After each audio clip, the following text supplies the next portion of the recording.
ನಮಸ್ತೆ ವೀಕ್ಷಕರೇ, ಈ ದಿನ ಫಸ್ಟ್ ಟೈಮ್ ನಮ್ಮ ಚಾನಲನ್ನು ನೋಡುತ್ತಿರುವವರು ದಯವಿಟ್ಟು ಶೇರ್ ಮಾಡಿ ಹಾಗೂ ಸಬ್ಸ್ಕ್ರೈಬ್ ಮಾಡ್ಕೊಳ್ಳಿ. ಕರ್ನಾಟಕದಲ್ಲಿ ಇಷ್ಟರ ಮಟ್ಟಿಗೆ ಬೆಳೀಬೇಕು, ಸುಮಾರು ಜನ ಇದರಲ್ಲಿ ಎಂಪ್ಲಾಯ್ಮೆಂಟ್ ಪಡೆದಿದ್ದಾರೆ. ಸುಮಾರು ಟೀಮು ಉದ್ಭವ ಆದ ಕಾರಣ ಕಬಡ್ಡಿ ಭೀಷ್ಮ ಅಂದ್ಬಿಟ್ಟು ದಿವಂಗತ ಸೀತಾರಾಮ್ ಸರ್ ಅವರು ನಮ್ಮ ಸೌತಲ್ಲೇ ಮೊದಲನೇ ಬಾರಿಗೆ AKF all India kabaddi federation of India secretary 3 ಬಾರಿ ಸತತವಾಗಿ. ಅದು ಹೋದ ನಂತರ ಯಾರೂ ಆಗಲಿಕ್ಕಾಗಿಲ್ಲ ನಮ್ಮ ಸೌತಲ್ಲಿ. ಜೊತೆಗೆ ಮೊದಲ ದಿನಗಳಲ್ಲಿ ನಮ್ಮ ಸೌತಲ್ಲೇ ಟೂರ್ನಮೆಂಟ್ನ ಸುಮಾರು ಟೂರ್ನಮೆಂಟ್, ನ್ಯಾಷನಲ್ಸ್ ಇರ್ಬೋದು, ಸೌತ್ ಜೂನ್ ಇರ್ಬೋದು, ಫೆಡರೇಷನ್ ಕಪ್ ಇರ್ಬೋದು, ಇದೆಲ್ಲ ನಾವೇ ಆಯೋಜನೆ ಮಾಡ್ತಾಯಿದ್ವಿ. ಸೌತ್ ಅಂದರೆ ಆಂಧ್ರ, ಕರ್ನಾಟಕ, ಕೇರಳ, ಗೋವಾ. ಆದರೆ ಇತ್ತೀಚೆ ಆವಾಗ ಫಂಡ್ಸ್ ಬರೀ 5 ಲಕ್ಷ ಕೊಡ್ತಾಯಿದ್ರು ಸೆಂಟ್ರಲ್ ಗೌರ್ಮೆಂಟ್ ಫಂಡ್ಸ್. ಇವಾಗ 30 ಲಕ್ಷ ಫಂಡ್ಸ್ ಕೊಡೋದ್ರಿಂದ ನಮ್ಮ ಸೌತ್ಗೆ ಯಾರೂ ಅವ್ರು ಬಿಡೋದೇ ಇಲ್ಲ. ಹಾಗಾಗಿ ಈ ಕಡೆಯಿಂದ ಅಂದರೆ ಸೌತಿಂದ ನಮ್ಮಲ್ಲಿ ಯಾರು ರೆಪ್ರೆಸೆಂಟೇಷನ್ ಇಲ್ದಿದ್ದ ಕಾರಣದಿಂದ ಈ ರೀತಿ ಒಂದು ದ್ವಂದ್ವ ಉದ್ದೇಶ ಆಗಿದೆ. ಹಾಗಾಗಿ ಇಲ್ಲಿ ಯಾರಾದರೂ ನಮ್ಮಲ್ಲಿ ಸ್ಟ್ರಾಂಗ್ ಬೇಸ್ಡ್ ಇದ್ದಿದ್ರೆ ಅಲ್ಲಿ ನೋಡಿ ನೀವು AKF ಇರೋರೆಲ್ಲ ನಾರ್ತ್ ಇಂಡಿಯನ್ಸ್, ನಮ್ಮವ್ರಿಗೆ ಯಾರಿಗೂ ಪ್ರಾಧಾನ್ಯತೆ ಸಿಕ್ಕಿಲ್ಲ. ಹಾಗಾಗಿ ಮುಂದಿನ ದಿನಗಳಲ್ಲಿ ಈಗೇನು selections national, state, pro kabaddi ಇದರಲ್ಲಿ ಇನ್ನೂ ಮಹಿಳೆಯರಿಗೆ ಬಂದಿಲ್ಲ. ಹಾಗಾಗಿ ಯುವ ಕಬಡ್ಡಿ ಅಂತಿದೆ, ಅದಕ್ಕೆ 3 ಸೆಲೆಕ್ಷನ್ ಕಮಿಟಿನೂ ಇಲ್ಲಿ ಇರುತ್ತೆ. ಹಾಗಾಗಿ ಪ್ರೊ ಕಬಡ್ಡಿ ಓನ್ಲಿ ಮೆನ್. ಈಗ ಅಲ್ಲಿ ಬರಬೇಕಂದ್ರೆ ಪ್ರೊ ಕಬಡ್ಡಿಯವರು ಇರ್ತಾರೆ. ಸೊ ಪ್ರೊ ಕಬಡ್ಡಿಯವರು ಇರ್ತಾರೆ, ಯುವ ಇರ್ತಾರೆ, ಸ್ಟೇಟ್ ಇರ್ತಾರೆ, ನ್ಯಾಷನಲ್ ಸೆಲೆಕ್ಷನ್ ಕಮಿಟಿನೇ ಸಪ್ರೇಟಾಗಿ ಬರ್ತಾರೆ. ಸರ್ ನಮ್ಮ ಜಿಲ್ಲೆಗಳು ಎಷ್ಟು ಜಿಲ್ಲೆಗಳಿಲ್ಲ, ಎಲ್ಲ ಜಿಲ್ಲೆಗೂ ಒಂದೊಂದು ತಂಡ ಬರುತ್ತೆ. ಇಷ್ಟು ಜನ ಸೆಲೆಕ್ಷನ್ ಆಗ್ಬೋದು ಸರ್. ಸ್ಟೇಟ್ ಟೀಮ್ಗೆ ಕೋಚಿಂಗ್ ಕ್ಯಾಂಪ್ ಬಂದು 22 ಜನ ಸೆಲೆಕ್ಟ್ ಮಾಡ್ತಾರೆ.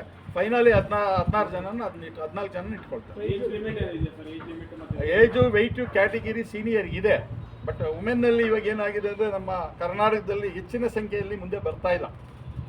ಅದೇ ತಮಿಳ್ನಾಡಲ್ಲಿ ನೋಡಬೇಕಂದ್ರೆ ನೀವು ಸುಮಾರು ಕಾಂಪಿಟೇಷನ್ಸ್ ಇದೆ. ಇಲ್ಲಿ ಇನ್ನೂ ನಮ್ಮ ಹೆಣ್ಮಕ್ಳು ಇನ್ನೂ ಮುಂದೆ ಬರಬೇಕು, ಈಗೀಗ ಬರ್ತಾ ಇದ್ದಾರೆ. ಅದಕ್ಕೆ ಎಕ್ಸಾಂಪಲ್ ಹೇಳಿದ್ದು ಈಗ ಮಮತಾ ಪೂಜಾರಿ ಅಂತ, ಈಗ ತೇಜಸ್ವಿನಿ ಅಂತಲೂ ಒಬ್ಬರು ನಮ್ಮ ಅರ್ಜುನ್ ಪ್ರಶಸ್ತಿ ವಿಜೇತರು. ಸೊ ಇಲ್ಲಿ ಕರ್ನಾಟಕದಲ್ಲಿ ಹೆಚ್ಚಿನ ಉದ್ಭವ ಆದಂಥ ಪ್ಲೇಯರ್ಸು ರೈಲ್ವೇನಲ್ಲೇ ಇದ್ದಾರೆ. ಹೆಚ್ಚಿಗೆ ಪ್ರೈಸಸ್ಸು ನಾವು ಇಲ್ಲಿ ಇನ್ನೂ ಘೋಷಣೆ ಮಾಡಿರಲಿಲ್ಲ. ಸೊ ಹಾಗಾಗಿ ಪ್ರೈಸಸ್ ಸ್ಟೇಟ್ ಲೆವೆಲ್ ಚಾಂಪಿಯನ್ಶಿಪ್ ಇಷ್ಟೇ ಕೊಡಬೇಕು ಅಷ್ಟೇ ಕೊಡಬೇಕಂತಿಲ್ಲ, ಕಪ್ಸ್ ಇಟ್ಟಿದ್ದೀವಿ. ಸೊ ಈ ಒಂದು ಪ್ರೈಸ್ ಮನಿಯನ್ನು ನಾವು ಅಸೋಸಿಯೇಷನಲ್ಲಿ ಡಿಸ್ಕಸ್ ಮಾಡಿಬಿಟ್ಟು ತಮಗೆ ತಿಳಿಸಿ. ಯಾಕಂದರೆ ಇದು ಸ್ಟೇಟ್ ಚಾಂಪಿಯನ್ಶಿಪ್ಗೆ ನೀವು ಪ್ರೈಸ್ ಮನಿ ಇಂಪಾರ್ಟೆಂಟ್ ಅಲ್ಲ, participation and selection is important. ಹಾಗಾಗಿ ಪ್ರೈಸ್ ಮನಿ ಇಂಪಾರ್ಟೆಂಟ್. ನಾವು ಅಸೋಸಿಯೇಷನ್ ಪರ್ಮಿಷನ್ ಇಲ್ಲ, ನೋ ಎಂಟ್ರಿ ಫೀಸ್. ರಾಜ್ಯ ರಾಷ್ಟ್ರ ಮಟ್ಟ ವರ್ಲ್ಡ್ ಕಪ್ಗೂ ಇಲ್ಲಿಂದನೇ ಸೆಲೆಕ್ಷನ್ಸ್. ವರ್ಲ್ಡ್ ಕಪ್ಗೆ ಮತ್ತು ನ್ಯಾಷನಲ್ಗೆ, ಸ್ಟೇಟ್ಗೆ 3 ಇಲ್ಲಿ ಸೆಲೆಕ್ಷನ್ ನಡೀತದೆ. ಸೆಲೆಕ್ಷನ್ ಕಮಿಟಿನೂ ಬರ್ತಾರೆ. ಎಸ್ ಅದಕ್ಕೆ ಅಫಿಷಿಯಲ್ಸ್ ಬರ್ತಾರೆ, ಸೆಲೆಕ್ಷನ್ ಕಮಿಟಿ ಬರ್ತದೆ.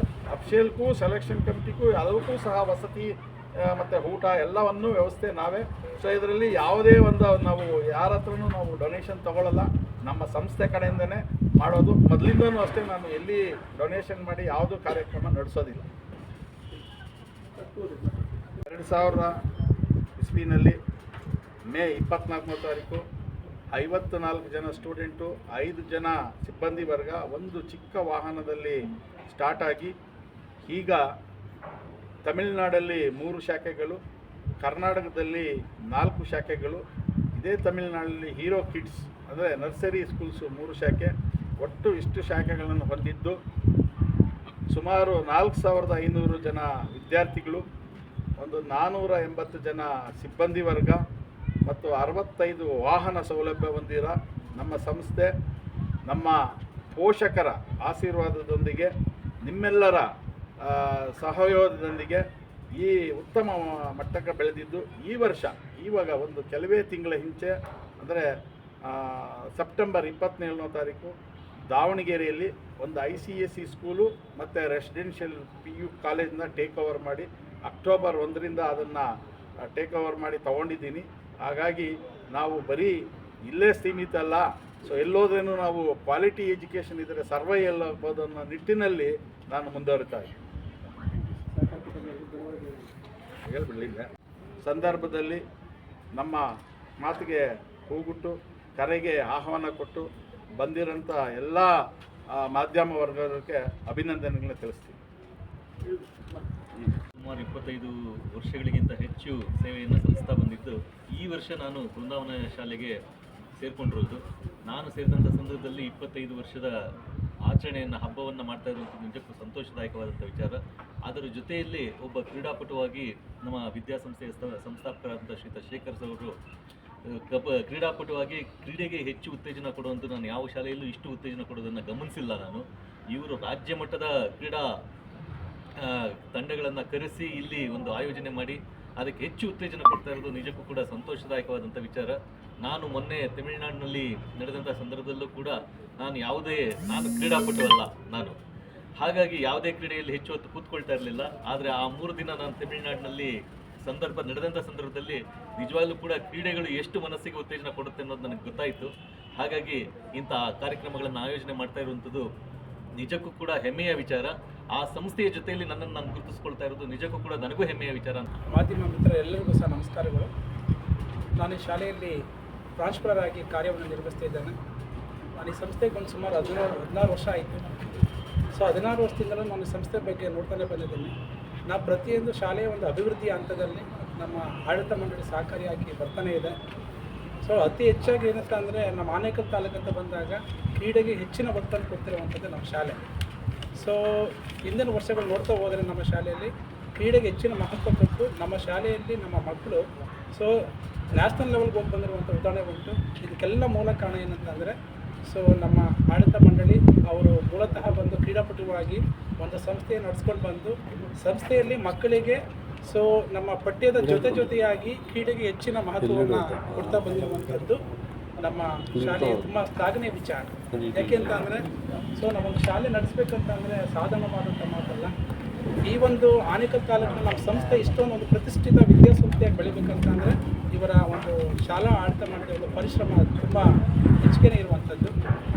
ನಾವು ಶಾಲೆಯಲ್ಲಿ ಮಕ್ಕಳಿಗೆ ಪಾಠ ಪ್ರವಚನ ಮುಖಾಂತರ ಪ್ರತಿಯೊಂದು ಹಂತದಲ್ಲೂ ಸಹ ಸುತ್ತಮುತ್ತ ಯಾವುದೇ ಕಾರ್ಯಕ್ರಮ ನಡೆದಾಗ, ಯಾವುದೇ ಕ್ರೀಡೆ ಅಂತ ಬಂದಾಗ ನಮ್ಮ ಶಾಲೆಯಿಂದ ನಮ್ಮ ಮಕ್ಕಳು ಭಾಗವಹಿಸ್ತಾರೆ. ಇದಕ್ಕೆ ಕಾರಣ ಏನಂತಂದರೆ ನಮ್ಮ ಶಾಲೆ, ನಮ್ಮ ಸಂಸ್ಥೆಯ ಒಂದು ವತಿಯಿಂದ ನಾವು ಮಕ್ಕಳಿಗೆ ಎನ್ಕರೇಜ್ ಮಾಡ್ತಿದ್ದೀವಿ. ಆ ಒಂದು ನಿಟ್ಟಿನಲ್ಲಿ ಸುಮಾರು ಮಕ್ಕಳು ನಮ್ಮ ಶಾಲೆಯಿಂದ ಹೋದಂಥ ಮಕ್ಕಳು ಈಗ ರಾಜ್ಯ ಮಟ್ಟದಲ್ಲೂ ಸಹ ಒಂದು ಕ್ರೀಡೆಯಲ್ಲಿ ಆಡ್ತಾ ಇದ್ದಾರೆ. ಕಬಡ್ಡಿ ಆಗಿರ್ಬೋದು, ಖೋ ಖೋ ಆಗಿರ್ಬೋದು, ಈ ಥರ ಎಲ್ಲ ಪಂದ್ಯಗಳಲ್ಲೂ ಸಹ ನಮ್ಮ ಶಾಲೆ ಮಕ್ಕಳು ಒಂದು ರಾಜ್ಯ ಮಟ್ಟದಲ್ಲಿ ಗುರುತಿಸ್ಕೊಂಡಿದ್ದಾರೆ. ಇದು ಕಾರಣಕರ್ತರಾದಂತಹ ನಮ್ಮ ಸಂಸ್ಥೆಯ ಒಂದು ಆಡಳಿತ ಮಂಡಳಿಗೂ ಮತ್ತು ತಮ್ಮೆಲ್ಲ ಮಾಧ್ಯಮ ಮಿತ್ರರು ಒಂದು ಸತ್ತ ನಾನು ಮಾತನ್ನು ಮುಗಿಸ್ತೇನೆ. ನಮಸ್ಕಾರ. 16 ವರ್ಷ ಅಂತ ಮೊದಲೇ ನಿಮ್ಗೆ ಹೇಳಿದೆ. ನಮ್ಮ ಸಂಸ್ಥೆಯಲ್ಲಿ ಸುಮಾರು ಸಿಬ್ಬಂದಿ ವರ್ಗದವರು 10 ವರ್ಷದ ಮೇಲೆ ಕೆಲಸ ನಿರ್ವಹಿಸ್ತಾ ಸಿಬ್ಬಂದಿ ತುಂಬ ಜನ ಇದ್ದಾರೆ. ಅದರಲ್ಲೂ 5 ಜನ 25 ವರ್ಷ. ಏನು ಶಾಲೆ ಯಾವಾಗ ಪ್ರಾರಂಭ ಆಯಿತೋ ಪ್ರಾರಂಭದ ದಿನದಿಂದ ಇವತ್ತಿನವರೆಗೂ ನಮ್ಮ ಶಾಲೆಯಲ್ಲಿ ಕೆಲಸವನ್ನು ನಿರ್ವಹಿಸ್ತಿದ್ದಾರೆ. ಇದಕ್ಕೆ ನಿರ್ವಹಿಸ್ತಿದ್ದಾರೆ ಅಂತಂದರೆ ನೀವು ಮಾಧ್ಯಮ ಮಿತ್ರರು ನೀವು ನೆನಪು ಮಾಡ್ಕೋಬೇಕು. ಅಂದರೆ ಆಡಳಿತ ಮಂಡಳಿ ಶಿಕ್ಷಕರಿಗೆ ಯಾವ ರೀತಿ ಒಂದು ಸೌಲಭ್ಯಗಳಾಗಿರ್ಬೋದು, ಸಹಕಾರ ಆಗಿರ್ಬೋದು, ಯಾವ ರೀತಿ ನೋಡ್ಕೊಳ್ತಿರೋದು ಅನ್ನೋದು ಒಂದು ಮುಖ್ಯವಾದ ವಿಚಾರ. ಅದರಲ್ಲಿ ನಮ್ಮ ಇಬ್ಬರಲ್ಲಿ ಒಬ್ಬ ಡ್ರೈವರು ಮತ್ತು ಸಿಬ್ಬಂದಿ ರಮೇಶಣ್ಣ ಮತ್ತು ದೇವಪ್ಪ ಅಂತ ಇದ್ದಾರೆ. ಅವ್ರ ಶಾಲೆ ಫೌಂಡೇಶನ್ ಆದಾಗಿಂದ ಇಲ್ಲೇ ಇದ್ದಾರೆ. ಮತ್ತು ಸೂಸಿ ಮೇಡಮ್, ವಿಭಾ ಮೇಡಮ್ ಅಂತ ಹಲವಾರು ಶಿಕ್ಷಕರು ನಮ್ಮ ಶಾಲೆಯಲ್ಲಿ ಸತತವಾಗಿ ಪ್ರಾರಂಭ ಆಗಿದ್ದ ದಿನದಿಂದ ಇಲ್ಲಿನವರೆಗೂ ಕಾರ್ಯನಿರ್ವಹಿಸ್ತಿದ್ದಾರೆ. ನಾವು ಅಷ್ಟೇ ಒಂದು 16 ವರ್ಷದಿಂದ ಬಂದಿದ್ದೀವಿ.